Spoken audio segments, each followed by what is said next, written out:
Schwester und ich stammen aus Louisiana, wo die Wasser des Mississippi unterm Munde fließen, wie sie aus den Lieden erfahren können, dorthin wollen wir zurückkehren, lieber heute als morgen, lieber heute als morgen. Wir sind aufgebrochen vor 4 Wochen, nach den großen Städten unser Glück zu versuchen. In 7 Jahren haben wir's geschafft, dann kehren wir zurück, aber lieber schon in 6. Weill expected a speedy return to Berlin. Hitler would never last. But Weimar Germany was gone forever. Denn auf uns warten unsere Eltern und 2 Brüder in Louisiana. Ihnen schicken wir das Geld, das wir verdienen. Und von dem Geld soll gebaut werden ein kleines Haus am Mississippi in Louisiana. Nicht wahr, Anna? Ja, Anna.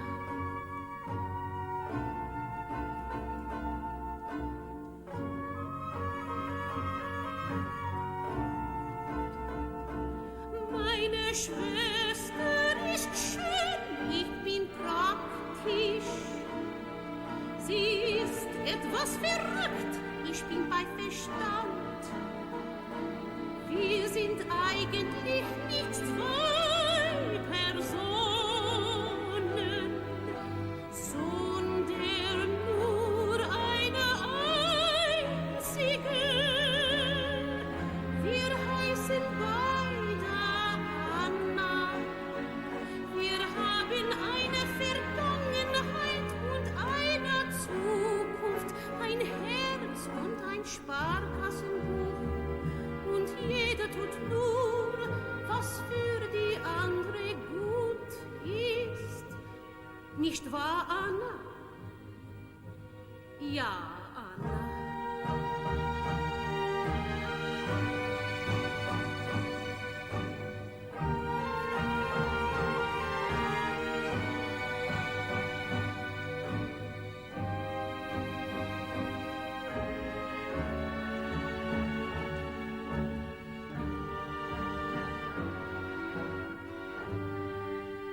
Arriving penniless in Paris, Weill's exile began wretchedly. His symphony, written for Bruno Walter, was poorly received. The final Brecht collaboration was The 7 Deadly Sins, a ballet with singing for Tilly Loche and Lenya. It was a flop in London and Paris.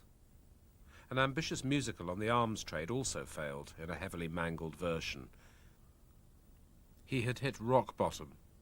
My only consolation is the Verdi letters which I'm rereading. The analogies are startling.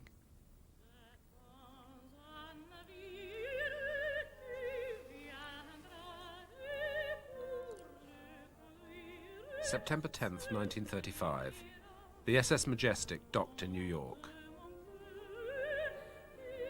I had the sensation we were coming home.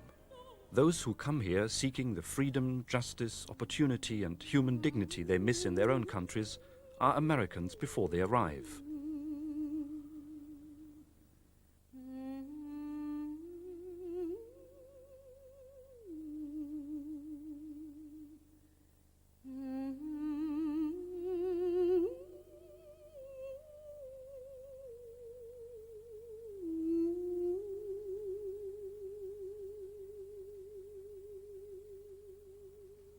Weill to Lenya. I have a good feeling about America. Maybe it will be possible to write my kind of operas again. We'll make it, won't we? Lenya agreed and joined him on the voyage.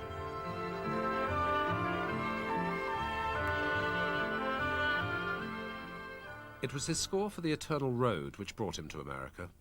Max Reinhardt and Franz Werfel had conceived a vast biblical pageant.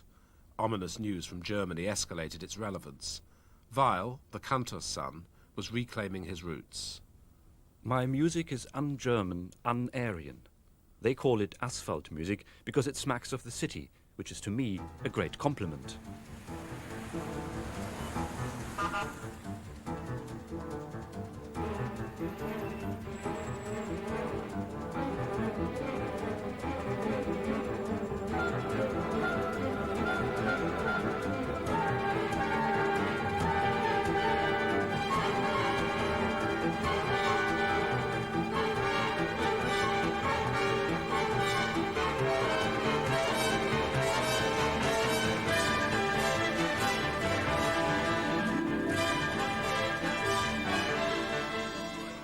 The Eternal Road was in rehearsal for more than a year.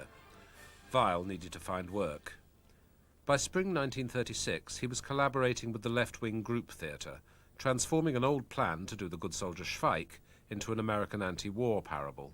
I remember in quarantine arriving in New York in October 1936. I came for the Metropolitan Opera, you know. And so I read in the paper there was a premiere of a work by Kurt. And I went to see it. It was a fantastically, very clever play, anti-militaristic and so on. And so when Kurt asked my reaction, I said, it's marvelous. Except that right now, this is worth 20 battalions to Mr. Hitler. Right now, we can't be anti-militaristic in America. And Kurt said, oh, yeah, so on, and so on, and so on. I was president of Actors' Equity for a while, and I witnessed this, and I used to try to get some help from Kurt as to what I should do with the right claiming one way and the left claiming another amongst the actors. And he said, I don't know, I don't want to think about it, I just want to write music. When man was first created, I'm sure his maker meant him for some good intent, kind heart and love, forgiving wrong. Well, the story of my friendship with Kurt Weill is a tale of unfulfilled plans, and I would say missed opportunities. We were friends, very good friends, but in retrospect, our failures appear more interesting than our fulfillments. Weill knew all about failure. Even with rave reviews in 1937, the Eternal Road couldn't begin to recoup its colossal costs. With no royalties to call on, Weill tried his luck on the West Coast. He hated it, finding the émigré intellectuals there abundantly disgusting. He wrote to a Broadway friend, Hollywood won't get me. A whore never loves the man who pays for her. I'm the whore. Back in New York, Weill remarried Lenya and applied for citizenship. In 1936, Burgess Meredith introduced him to the playwright Maxwell Anderson.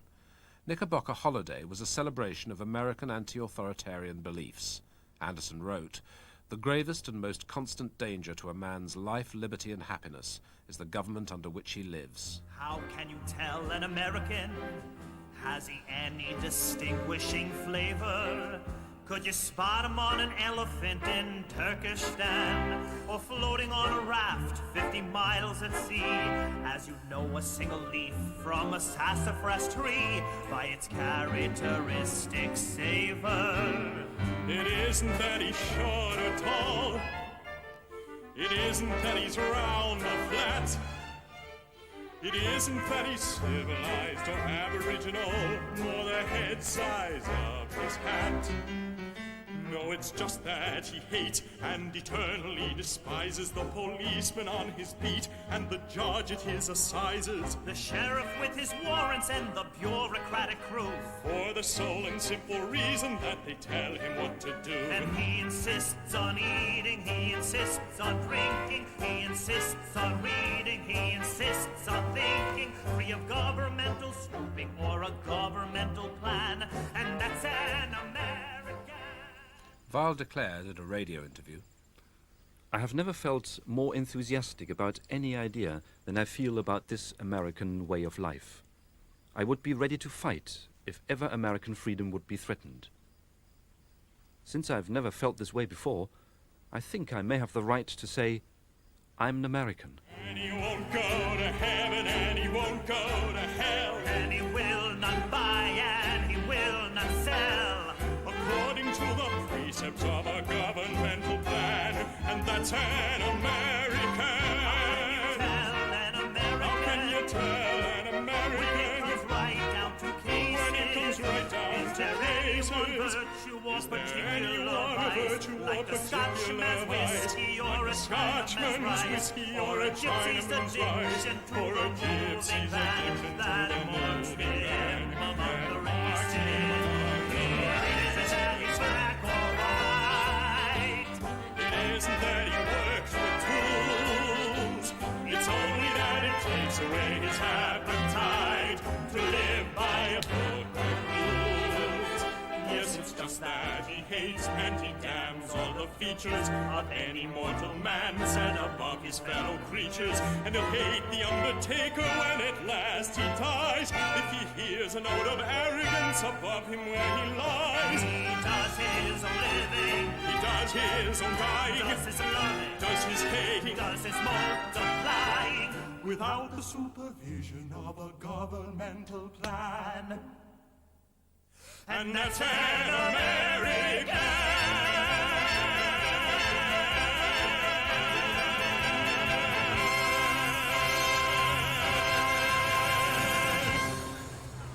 Lenya, his wife, called him Frosch, which means frog. And there was something in his looks, you know. Very quiet, an incredible sense of humor, but the Berlin sense of humor, who never laugh at their own jokes. I don't doubt that he had his devilish side. I never saw it explosive, as I've seen it in myself and other friends. He seemed to have assimilated somewhere or another a gentler philosophy than all the rest of us put together. Very, very difficult person to get to know intimately. But to work with, just a dream, absolutely a dream. So considerate and kind. In 1940, Kurt approached Mozart and kept after him for a possible play or libretto to be made into a musical. But Morse kept responding that he was too busy with, among other matters, his psychoanalysis. So Kurt said, well, how about doing a play about psychoanalysis? Sometime after, I received a telegram from Morse asking whether I could work with him and Kurt on a musical play based on psychoanalysis to be called I Am Listening, which title, of course, he later changed to Lady in the Dark. Kurt and I worked in my hotel suite at the Essex House for 16 weeks during the hottest summer I'd ever known, and no air conditioning either. Kurt was receptive and responsive to almost any notion. You know, in Lady in the Dark, going from totally naturalistic play scene to a dream, song, an opera, music, that happens 4 times there. How do you do that? And so we had 4 turntables that had never been done before. We also had Lucides, which had never been done before. It all broke between Boston and New York. We had to wait 1 week. And so Kurt had music, about maybe 30 seconds, but so written that if they went faster, it could be in 15 seconds. And if they went even faster, it could be in 8 seconds, you know, by cutting. We ended up with 2 notes. 2 notes. So Copland said, now this is incredible, the way he goes from the play to the dream. What's the orchestration there? I said, clarinet. He said, yes, clarinet, and what? Clarinet. He said, damn it.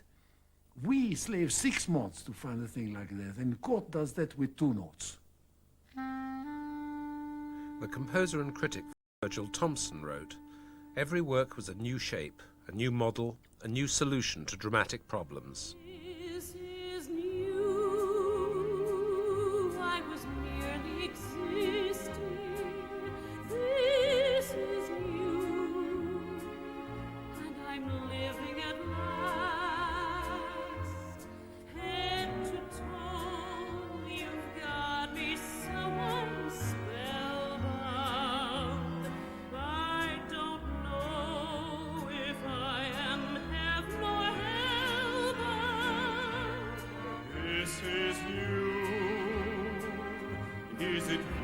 insisting that I'm through with the shadowy past. I am hurled up to another world where life is bliss, and this is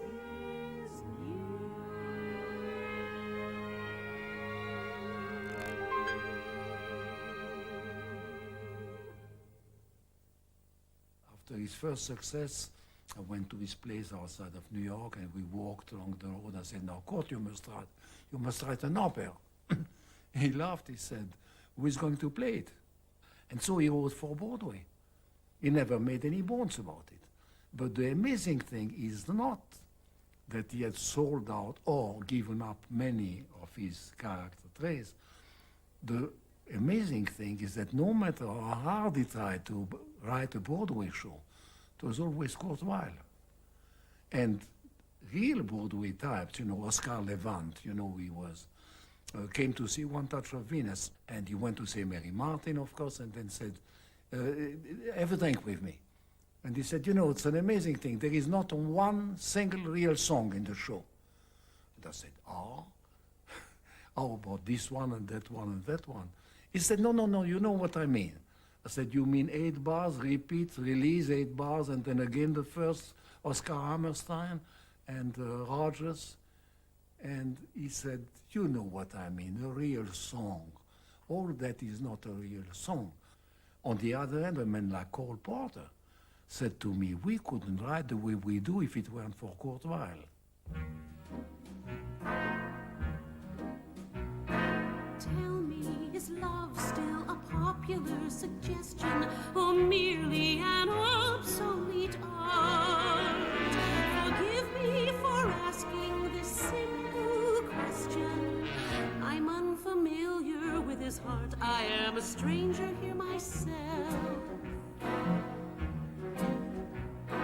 Why is it wrong to murmur I adore him when it's shamefully obvious I do? Does love embarrass him, or does it bore him? I'm only waiting for my cue. I'm a stranger here myself. I dream of a day, of a gay, warm day, with my face between his hands. Have I missed the path? Have I gone astray? I ask, and no one understands. Love me or leave me, that seems to be the question. I don't know the tactics to use. But if he should offer a personal suggestion, how could I possibly refuse when I'm a stranger here myself?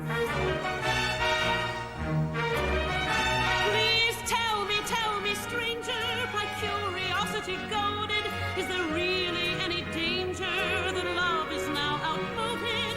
I'm interested especially in knowing why you waste it.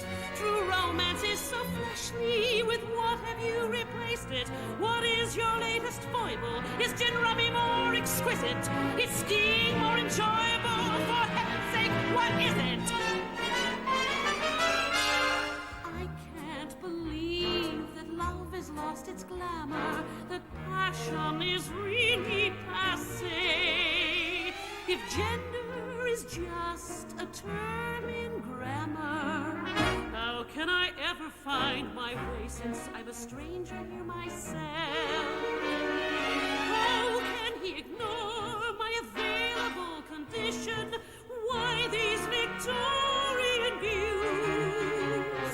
You see here before you a woman with a mission. I must discover the key to his ignition. And then if he should make a diplomatic proposition, how could I possibly refuse? How could I possibly refuse when I'm a stranger here myself?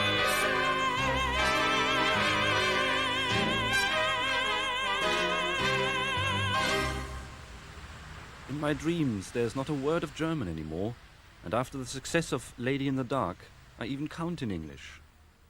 Success on Broadway brought a permanent home in Rockland County outside New York City. Brooke House hosted many prospective collaborators, including such unlikely ones as John Steinbeck and Thornton Wilder. I commuted from Baltimore at that time. I would go up and spend 5 days with him and his wife, Laura Lanya. And never having worked with a composer before, and of course I was amazed to find that although there was a piano in the house, he didn't use it for writing his music. That all went on inside of that head of his. And most of the noise around the house was created by the mountain stream on the outside.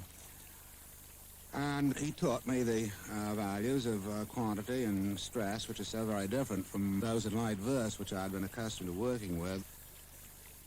He had apparently been to the piano at least once, and he had this lovely, compelling, haunting melody. And we talked and talked. I thought and thought by myself, and then I talked and talked with Kurt, and then finally he came up with a quotation from Shakespeare that seemed to fit the situation and fit the meter. Speak low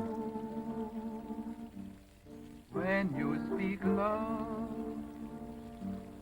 Our summer day withers away. Too soon, speak low when you speak love. Our moment is swift, like ships adrift. We are swept apart too soon. Speak low, darling, speak low. Love is a spark lost in the dark. Too soon, I feel wherever I go that tomorrow is near, tomorrow is here, and always too soon. Even Brecht turned up to visit the Weills, trying, without success, to revive the old partnership. Most people think because he wrote the Threepenny Opera and they have these Brecht barkers in their ears, Weill was nothing of the kind. He loved nothing better than a good human voice. To the director Harold Clurman, Weill was all theatre, all mask. My life was Parisian. I languished a captive of sex, and when specs interfered with my vision, they were lovely, voluptuous specks. Then I toiled on a farm raising soybeans in a struggle to chasten my brain. But the girl beans got in with the boy beans, and I never struggled again. Oh, the trouble with women. You think you have left them behind. You will frolic in physical freedom, and then they turn up on your mind. So he was totally practical. For my taste, too practical. Sometimes I held off, and he was mad at me to make things difficult. Weill found he could adapt the hybrid form of the American musical to address almost any demand, but it required a rigorously functional attitude to music and collaboration. That was the style on Broadway. You have to have a big success on the opening night on Broadway. Second night was too late. Weill's pragmatism allowed him to convert a tune from the 1929 Happy End into a typical Broadway showstopper. While they saw you with maidenly murmurs, they are romping with some other guy. When I drove my glamorous Chevy, I would park in a suitable spot. Then I'd turn to the girls like a heavy and inquire if they would or would not. I always implied that they had to, but Jiminy's was I perplexed the night that one said she'd be glad to, and I didn't know what to do next. Oh, God,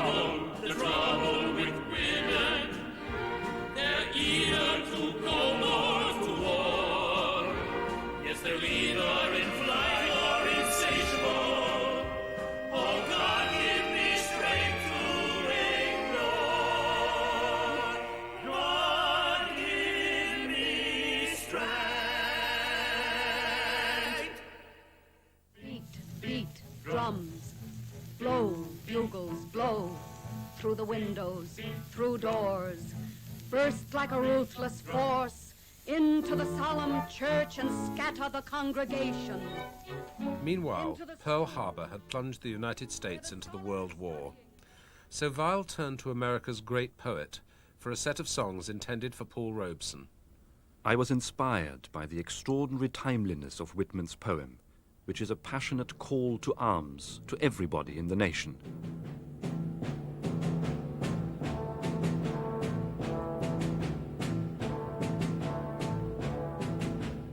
Beat, beat, drums, blow, bugles, blow, through the windows, through doors, burst like a ruthless force into the solemn church and scatter the congregation into the school where the scholar is studying. Leave not the bridegroom quiet, no happiness must he have now with his bride, nor the peaceful farmer any peace, plowing his field or gathering his grain. So fierce you were and loud you drums, so shrill you bugles blow.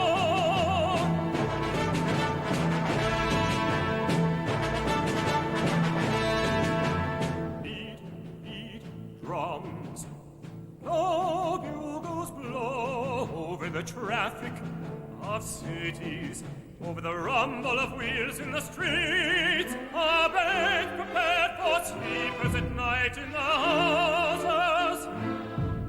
No sleepers must sleep in those beds, no bargainers bargains by day, no brokers or speculators, would they continue?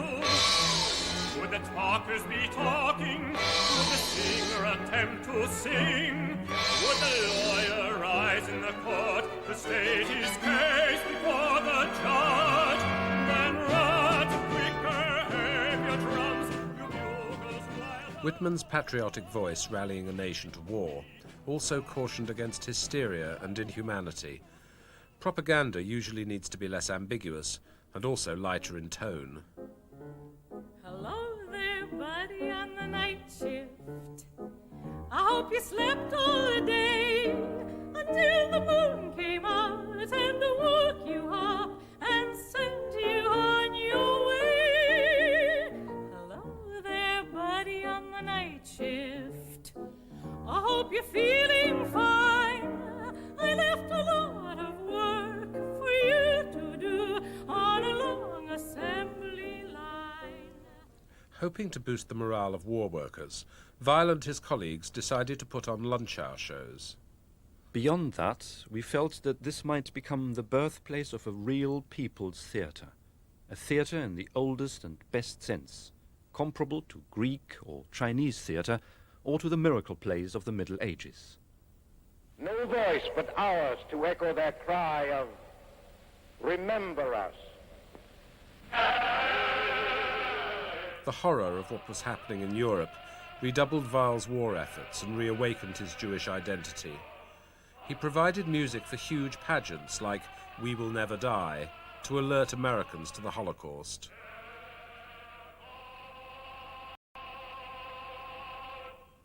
The heroic lamentations Whitman had written during the Civil War now reverberated with a new meaning.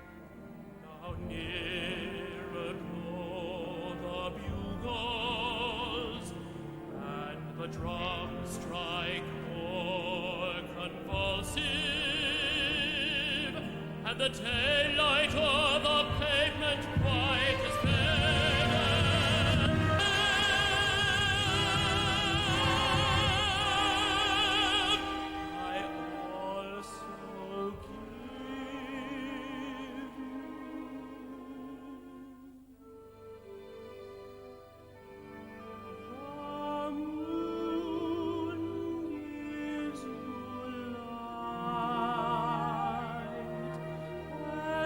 Beautiful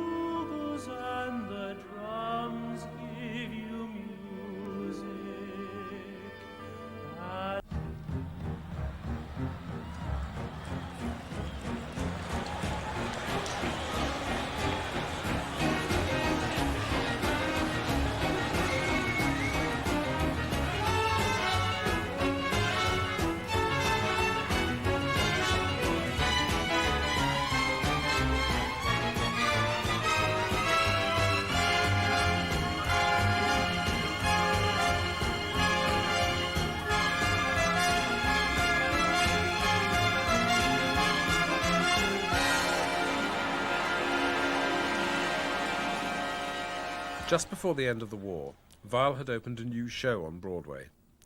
It was large, ambitious, and finally there was a leading role for Lenya. Musically, the best thing I've written in years. A real opera, full of melodic invention. The critics, however, gave it a speedy execution.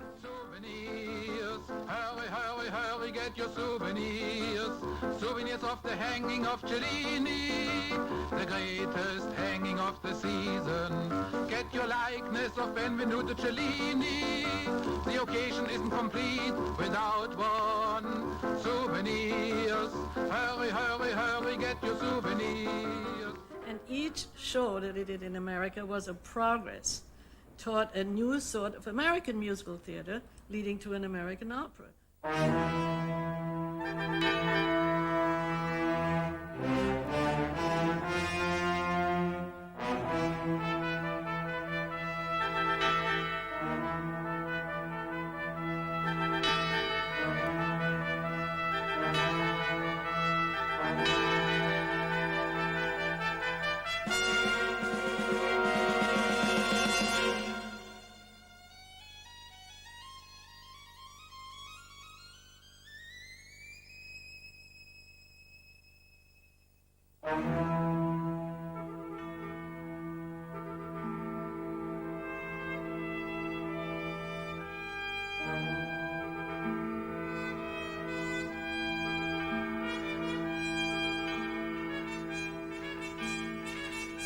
During a rehearsal for Johnny Johnson, I was introduced to Elmer Rice.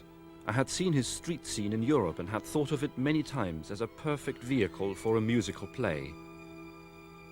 They said that they would like to have me considered during the lyrics for a musical version of Elmer Rice's famous old play of the 20s, Street Scene.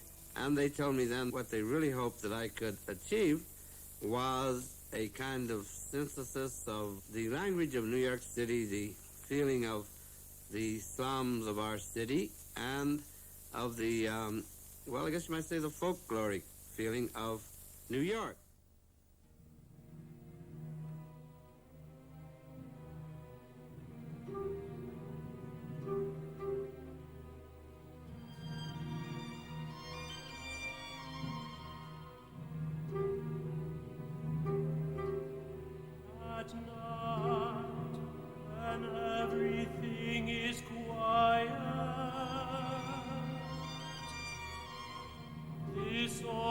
Seems to breathe a sigh. Sometimes I hear a neighbor snoring. Sometimes I hear a baby cry. Sometimes I hear a staircase creaking. Sometimes a distant telephone,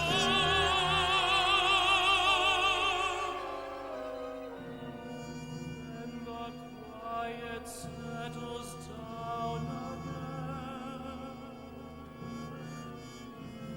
The house and I are all alone.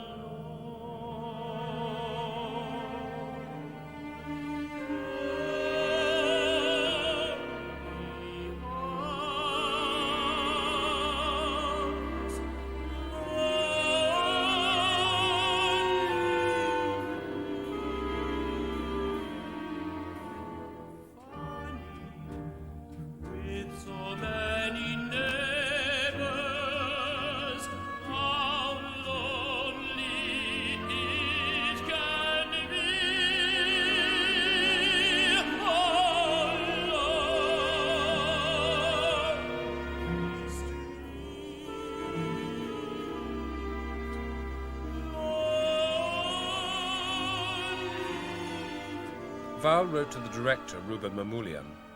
Sam, instead of always being the beaten Jew, will be the young poet trying to adjust to the world and to the hateful surroundings he's living in. Lonely House is almost a theme song for the show, the house as a prison for the human spirit. Street Scene represented the apex of Weill's Americanization.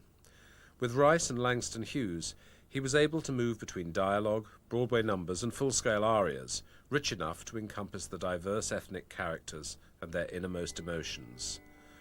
The dream of an American utopia beyond the sordid tenement life led them back to Walt Whitman, quoting one of his greatest poems.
Weill once claimed, "There's nobody like me when it comes to discovering new ground."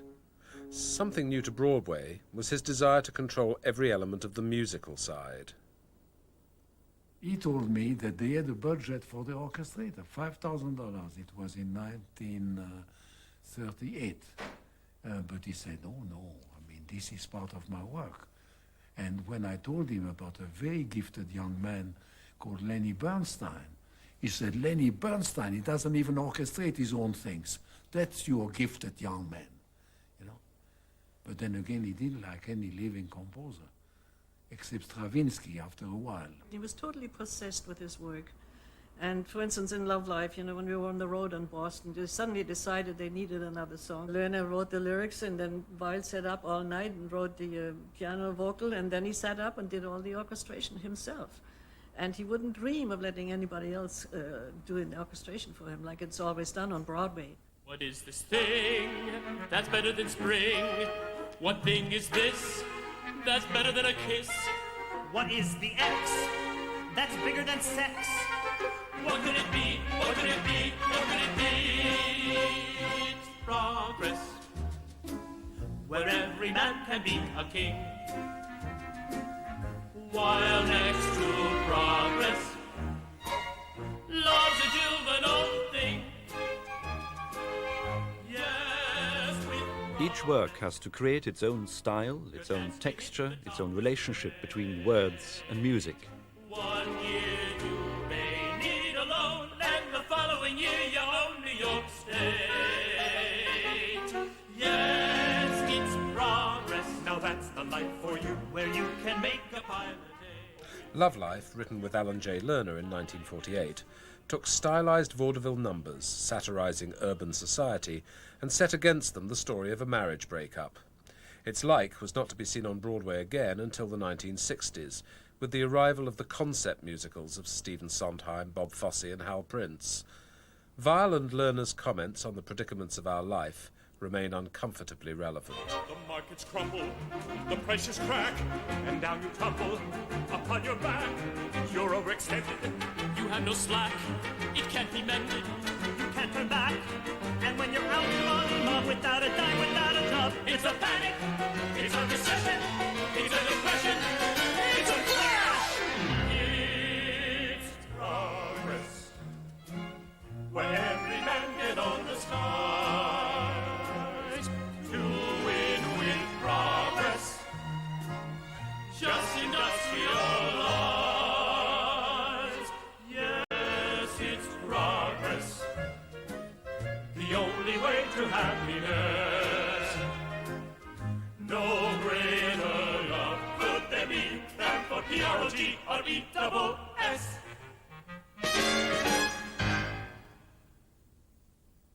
Broadway seems a perfect place to develop a musical theatre which will become to this country what opera was to Europe. All Weill's post-war shows have numbers with the size and the complexity of an operatic aria. This is a life for me. This is the way that life should be. I'm free.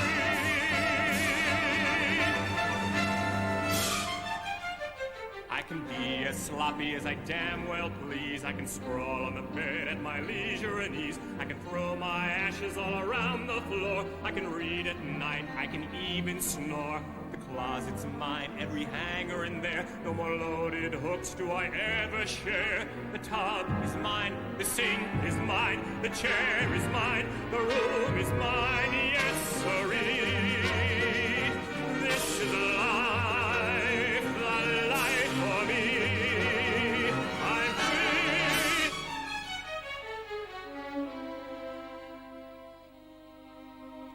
Sure, I miss the kids, I guess. I miss them more than I could ever say. But I am told that time will make it less, and I'll grow used to having them away. Outside of that, I'm glad that I'm alone. This is the sweetest living I have known. No more the troubled, over-anxious thought about her mood or what she's thinking of. No more the hopeless feeling I am caught. Oh yes, there's peace in having not to love. Yes, there is peace in hearing no one sigh. Yes, there is peace, and that's the reason why this is a life for me. This is the way it ought to be. I'm free, room room service. It's great when you're hungry to phone below and not have to wait for your wife. Hello? My name is Samuel Cooper, and 728. I'd like to order dinner before it is too late. I'll have shrimps and steak, make it medium well, and the richest dessert in the whole hotel. But speed is important, bring it on the run. I'm hungry. What? Yes, I said for one. You heard me. Damn it. Service for one. Why do they ask me every time I phone? What's so bizarre about a man alone?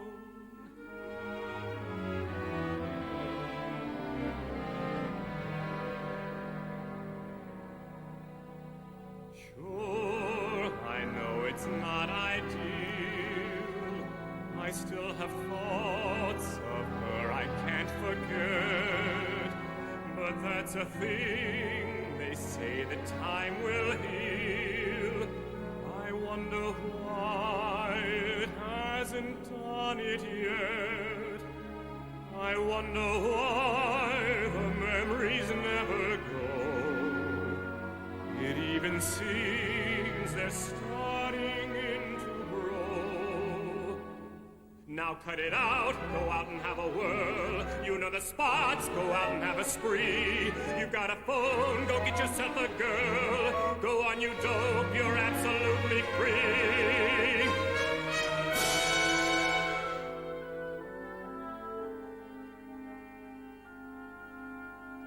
I wish I were free of that dream I keep dreaming. The three of them swimming, then starting to drown. And I'm somewhere else and I don't hear them screaming. And thousands of people just watch them go down. No, I'm not sitting in tonight. I'm heading out where the lights are bright. Room service. I've got my freedom. The thing is done. But what's the sense if I don't have fun? This is Samuel Cooper. The order's dead. You've been too long. I'm going out instead. I'm going out. I need a change of view. There must be something out there to do. I've got my freedom, the perfect life. Don't have a family, a home, a wife. This is the life for me. This is the way it ought to be. I'm free, I'm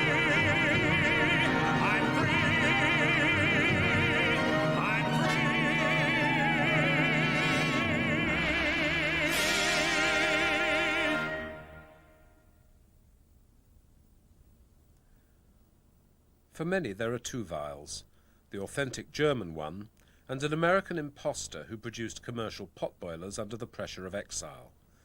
Weill believed he remained the same composer, an artist for whom the audience was crucial. In our time, theatre music is more important than absolute music.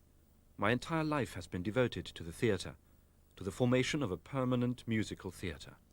So the pupil of Busoni could write what the times needed, a Whitman song, or an anti-apartheid musical like Lost in the Stars, or a brilliant parody of the archetypal torch song.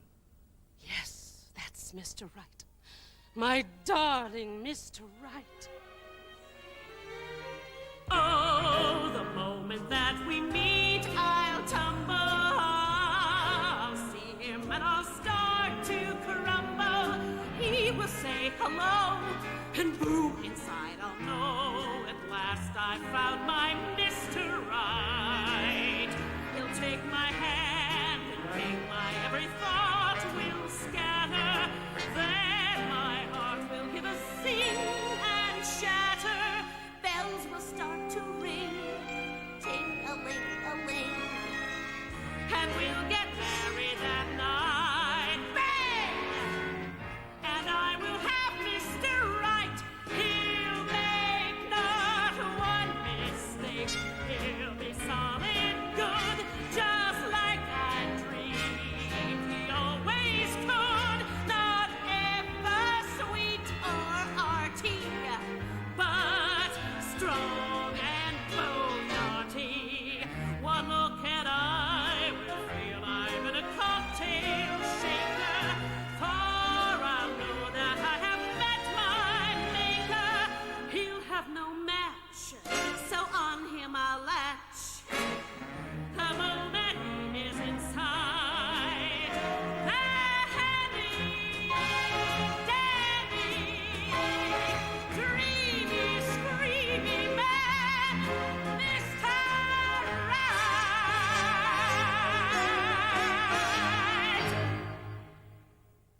that man, Kurt, my beloved Kurt, God bless him forever and ever, he had an integrity.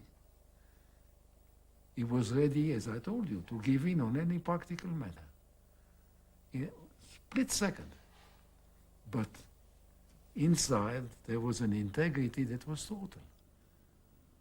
Just after his 50th birthday, Weill suffered a heart attack. He died on the 3rd of April, 1950. If I were removed to a place off the earth, I'd never be homesick for Berlin or Dessau. I'd be homesick for the drugstore in New City. For it's a long, long time, from May to December. He'd sing, and the days grow short when you reach November, and the autumn weather turns the leaves to flame, and I haven't got time for the waiting game. Oh, the days dwindle down to a precious few. September, November, and these few precious days I'd spend with you.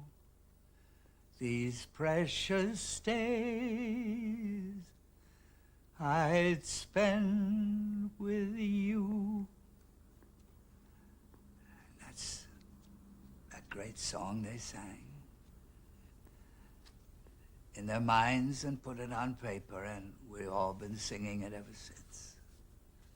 We miss him very much.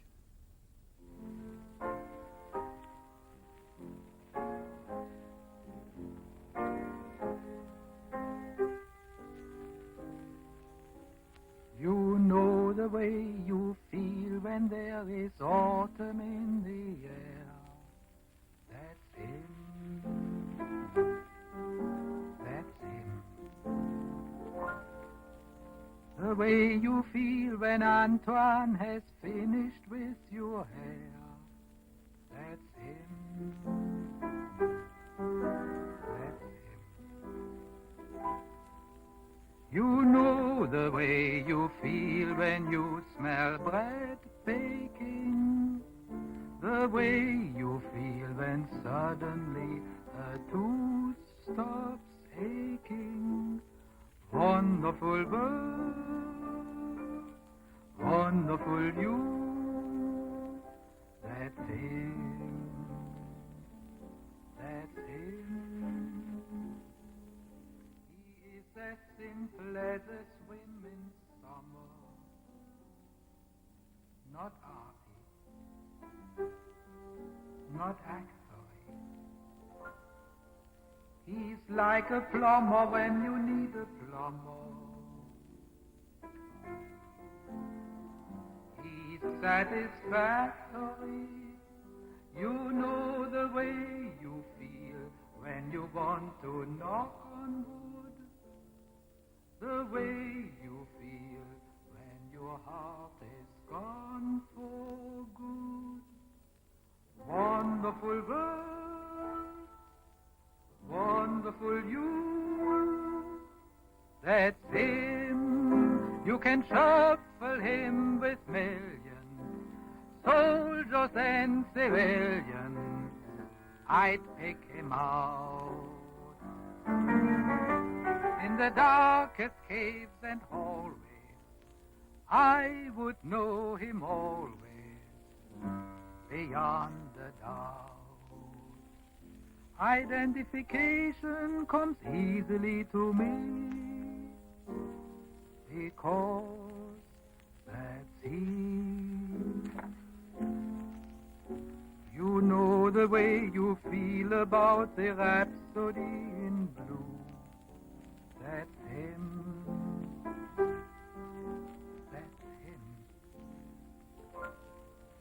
The way you feel about a hat created just for you.